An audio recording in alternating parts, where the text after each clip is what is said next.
we were talking about 9/11 and where we were and memories of it and whatnot and what have you. And this person here says, I was in school when it happened.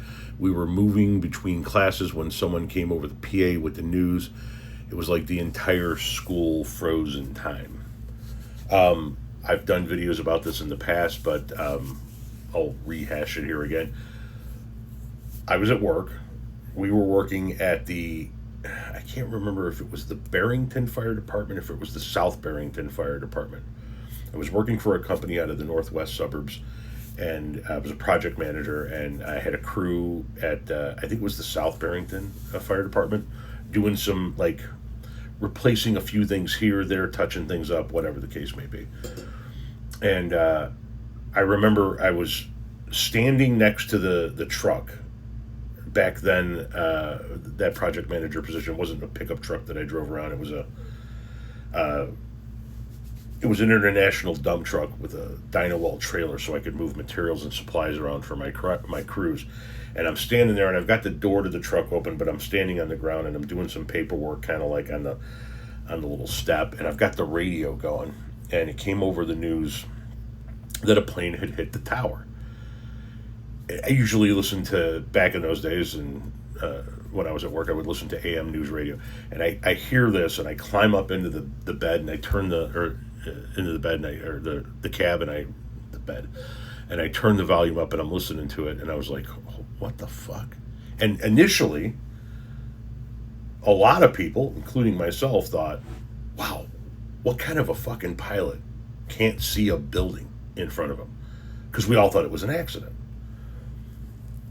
And so, I'm talking to the other project manager from the company, and we're talking back and forth, and we're on a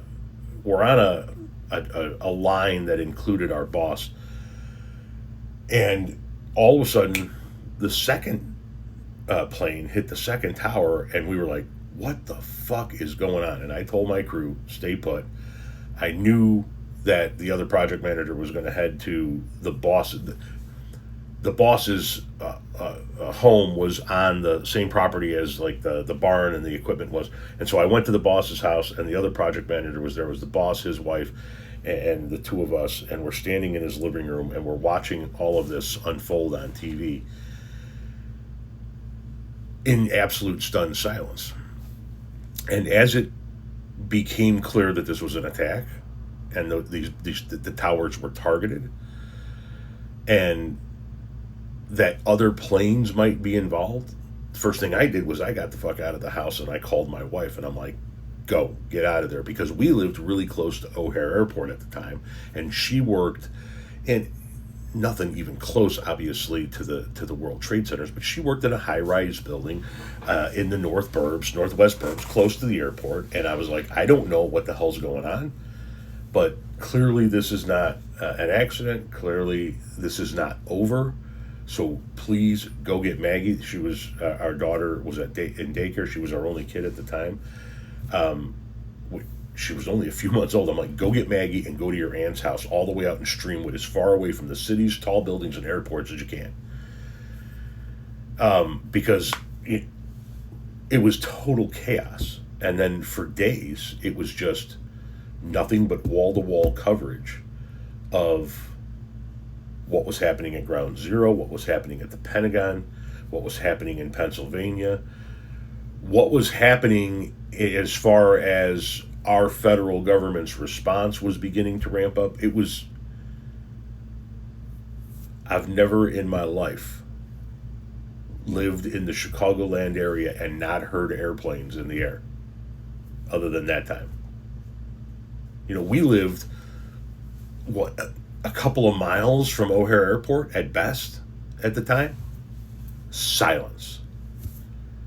And that's eerie as fuck when you are constantly having planes flying over your house because you're in a goddamn landing pattern.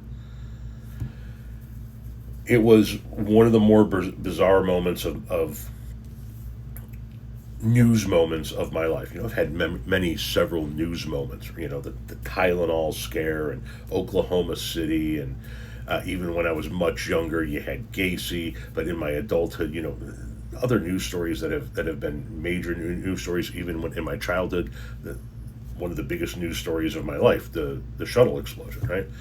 But this was different than anything I had ever experienced, and I'm going to be completely honest with you, it is different than anything I have experienced since then. It is probably the most significant news story of my lifetime that rocked the entire world.